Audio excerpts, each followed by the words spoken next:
Let's look at how you can know, excuse my dog here, whether you're overexerting yourself or not using heart rate monitoring. Workwell Foundation have done quite a bit of work in this area, and they often recommend people look at trying to stay within 15 beats per minute of your resting heart rate. Now, if you use a Garmin like this or a Polar device, the way that they calculate resting heart rate might not be the best. On their website and their guide, Workwell Foundation, they sort of recommend for a week or so.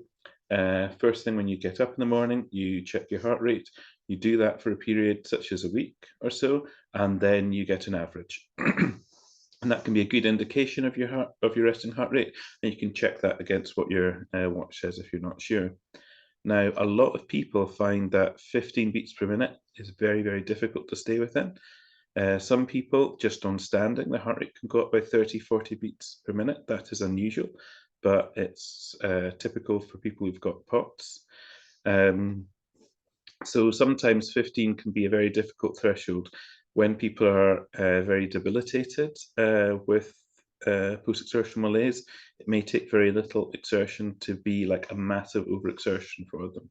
So my recommendation for what people should do is to have a few days where you just look at the data before setting an alarm. And the reason for that is so that you can get a bit of a sense of how well will that work for you. Now, the risk of doing that is if you set an alarm straight away, then you are getting the benefit straight away. You're not having overexertion that you were unaware of that you might have been able to stop.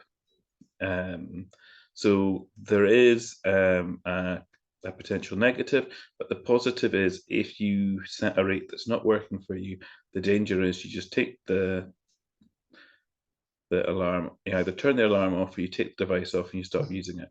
So the reason why I suggest, if you think you'll benefit from doing so, that you have a few days where you don't have an alarm set, you can work out what's best for you.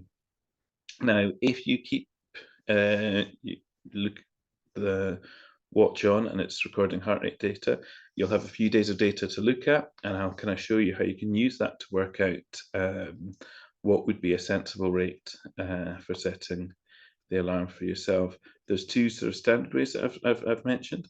There's 15 beats per minute of your resting heart rate. You might want to set that a bit higher if you think that's not going to be right for you, and stay within that measurement, so maybe go up to 20 beats per minute.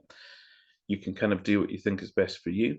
It's important though, if you go higher, you realize you may be setting an alarm at a rate that is not warning you over a number of times when you could be overexerting yourself. So that is the potential negative. The positive is you can then focus on the big successes initially and then sort of bring that down over time. The other type of formula is based around age.